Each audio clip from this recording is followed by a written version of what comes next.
up, y'all? It's your boy, Miss Connor of the YouTube, representing Walk It to 'em, Wentz and the Birds.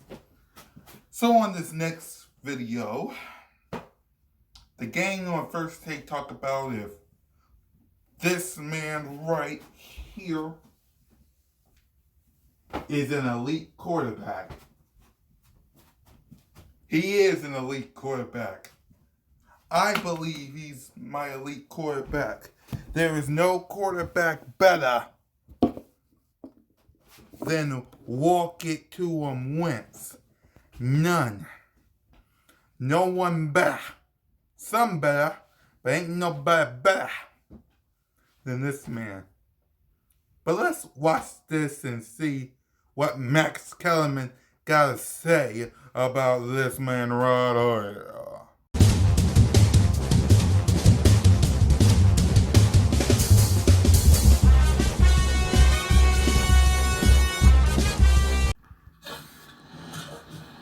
In today's installment of QB Continued, we're looking at Philadelphia Eagles quarterback Carson Wentz. Walk it to him. In 2019, he won 6 games while getting less than 75 yards from receivers. Unbelievable. The Eagles finished first in the NFC East, but lost to the Seahawks in the wild card. Walk it to him. Dan Orlovsky ranks Wentz as the 4th best quarterback in the NFC right now. Y'all can marinate on that list for a moment, and we welcome Dan Orlovsky back to the show. Max, I'm going to start with you. Do you have a problem with Carson Wentz being number 4 amongst NFC quarterbacks? Yeah, I have a problem with Carson Wentz being number 4. Dan, that's outrageous. I love Wentz. Like, I was arguing when Molly was arguing for Tom Brady as MVP a couple years ago. Wentz is clearly the MVP at the moment he got hurt. Then Foles won the Super Bowl. And then the next year, Wentz wasn't so good, neither were the Eagles. And then Foles took over, and once Wentz got hurt again and took him to the playoffs and won on the road and almost won again on the road against teams they were underdogs against. And then, when Carson Wentz finally has his chance to have the team to himself, and yes, guys were dropping passes, and that was the fact of the matter. And they did make the playoffs, and I give him credit for that, but he was so far from a top 5 quarterback last year. I'll remind you, when he started playing well, he would make some miracle throw that only he and a few others could make. He would follow it up usually by a bad throw or 2. And he was squeaking by the teams, rivals in his division, which is universally considered, if not the worst division in the history of football, among them last year. He was squeaking by those teams when he was playing well. And he was faring worse against them than, because right around that time, if he played Washington, the Giants would play Washington. He played Dallas, Washington would play Dallas. He was faring worse against those teams than the other weak quarterbacks. Either you have a young quarterback or a quarterback that's not so good, were faring against the same teams he was playing. So I'm with you. Carson Wentz is an upper half quarterback. I'm with you. He has top 5 talent. I'm with you. He could have been the MVP if he didn't get hurt the year they won the Super Bowl with Foles. But to put him ahead of Aaron Rodgers, even last year, Rodgers, worst of his career, I would say, for a season where he was healthy and the whole thing, and not really excuses other than the coach, I get it, but Rodgers did not play well by his standards. He was clearly better than Wentz. His team did better. They were perceived as better. They won more. And Rodgers was better. And that was in an off year for Rodgers. You want to put Wentz ahead of him? Dan, have you lost your mind? My turn now, or is Stephen A going? No, go ahead, Dan. Go ahead, Dan. This is between you and Max. Max, first of all, you came on and you said, no, I don't agree, and all you did was recap Carson Wentz's season last year, which is incorrectly viewed by you. Like, you didn't tell me why you don't think he should be 4, or who you think should be ahead of him, other than the last 4 seconds when you said Aaron Rodgers.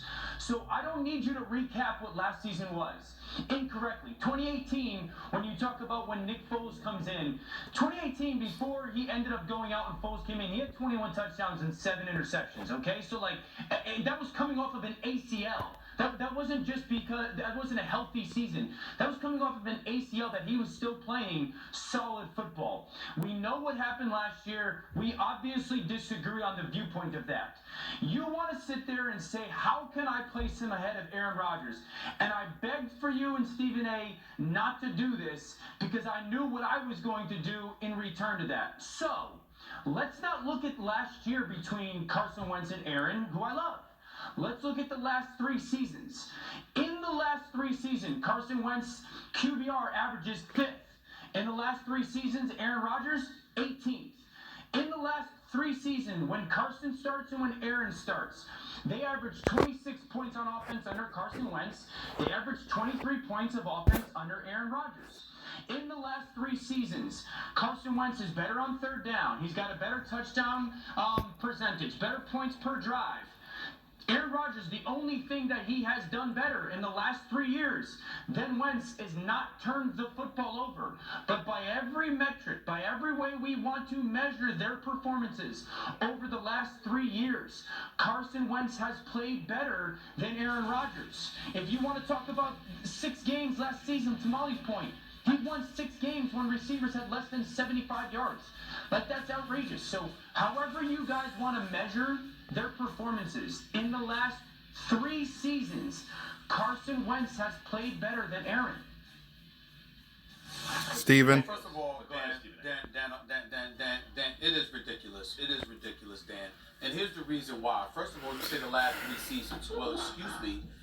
2 seasons ago, Dan, you have to remember that Aaron Rodgers got hurt. They were 4-3 with him as the starting quarterback. He didn't play the last 9 games. Then after that, then the following year, of course, we saw what happened with him and McCarthy. And then this past year, when he was 13-3, they had a new coach. Not to mention the fact, do you know that in terms of double-digit interceptions, Aaron Rodgers hasn't thrown double-digit interceptions in the last 9 seasons? Do you know that he hasn't thrown more than 6 interceptions in the last 4? Do you know that he threw just 4 interceptions last year? And oh, by the way, you know what? His receiving corps wasn't much better than Carson Wentz was working with. You take all of those things into consideration.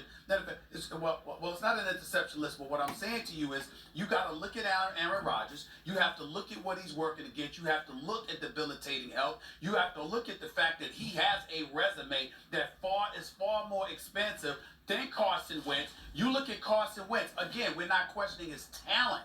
But in terms of his level of productivity, albeit due to injury, Carson Wentz, there's a lot of question marks as to what he can do or what he will do because it hasn't happened yet. We project because we look at his skills and we say, hey, but I've never heard anybody other than you say that Carson Wentz is better than that bad man that is Aaron Rodgers. I've never heard that before. The brother's skilled, he can play. Carson Wentz but better than Aaron Rodgers? Come on now. These aren't projections.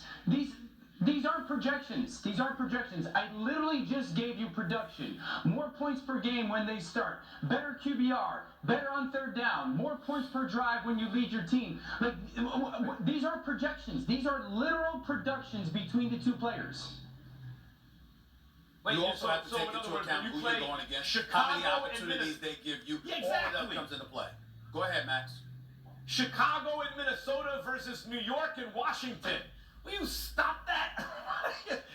Every year, the Green Bay Packers are correctly among the odds-on favorites because of Aaron Rodgers. He had a brand new coach last year. Wentz has had his whole career basically with one coach. Put Aaron Rodgers in Carson Wentz's position. Did the Eagles get better or worse? Gentlemen, excuse me here. What did I tell you? Bias.